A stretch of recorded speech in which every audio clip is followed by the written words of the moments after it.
I'm James, and I'm so glad you've joined us. And I'm Sarah. We're here to talk about something that I think so many of us long for, a touch from God in the middle of our struggles. Today, we're exploring what it means to have faith for healing and to experience a true spiritual breakthrough. So let's start with that powerful phrase, spiritual breakthrough. Sarah, what does that bring to mind for you? For me, it feels like a light switching on in a dark room. Yeah. You've been feeling your way around, and suddenly you can see everything clearly. It's that moment of profound change. Right. I often think of the Apostle Paul. One moment he was on the road to Damascus, completely set in his ways, and the next, an encounter with Jesus changed his entire life's trajectory.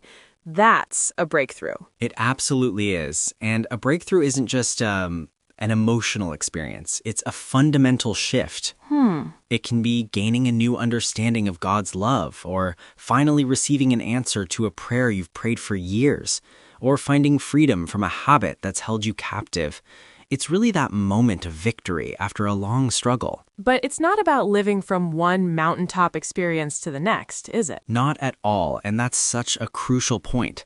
While we celebrate those breakthrough moments, true spiritual maturity is also found in the quiet, daily walk of faith. Right. The Bible describes a blessed person as a tree planted by streams of water.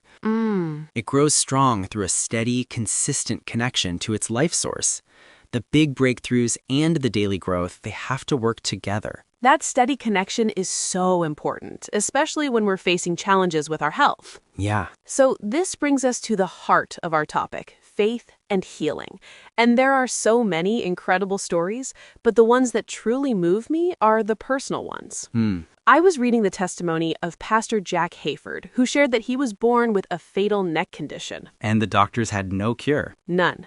His parents weren't yet believers, but a cousin heard about a church that prayed for the sick. Okay. She wrote down his name on a piece of paper and took it to their prayer meeting. And James, the very next day, things began to change. Wow. The doctor, in complete shock, declared him well and said, "I had nothing to do with this. This was God." That is incredible. A story like that it builds your faith.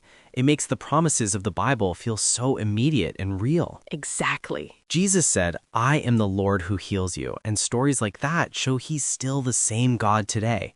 His power hasn't diminished over time. Exactly. And Pastor Hayford also shared he was healed of polio as a child after his parents took him to be prayed for. Right. What I love is the way he explains faith for healing. He says it's not like we're trying to, create something out of nothing. Think of it like Christmas morning. The gifts are already under the tree, placed there by a loving giver. Faith is simply our hands reaching out to receive the gift of healing that was already provided for us at the cross. That's such a beautiful and freeing analogy. It removes all the pressure and the striving. And it's important to know that God's healing can flow through so many channels, through the skill of doctors and nurses, through the body's amazing ability to repair itself, and of course, through the direct supernatural power of prayer. Yeah. God is the source of it all. So how can we actively position ourselves to receive this healing? Right. This is where prayer becomes so vital. And not just any prayer, but intentional, focused prayer that goes deep. Okay. Pondering a powerful truth I've been meditating on, what happens in our souls happens in ourselves. A distressed soul can create a distressed body. Oh, that really resonates. So much of our physical well-being is tied to our inner world. This is why prayers for soul healing are so important. It is. It's about inviting God into our deepest hurts, our fears, our thought patterns. It's asking Him to help us metabolize the pain with His love and His perspective. Yes, it's a partnership. We can pray something like this. Father, I ask you for a fresh vision for what breakthrough will look like in my life. Help me to pursue healing while I wait for my miracle. See, that's an active prayer. Yes. It's saying, God, I trust you for the miracle, and I'm ready to do my part by working with you to renew my mind. That is the essence of it. To bring it all together, God promises breakthrough and healing. He does. The testimonies of others prove it's real and available. And through prayer, we can actively engage our faith and open our hearts to receive it. Now, here's a question we'd like you to think about this week. If you fully believed that God is not just able to heal, but wants to heal you, what is one thought pattern or fear you would release to Him today?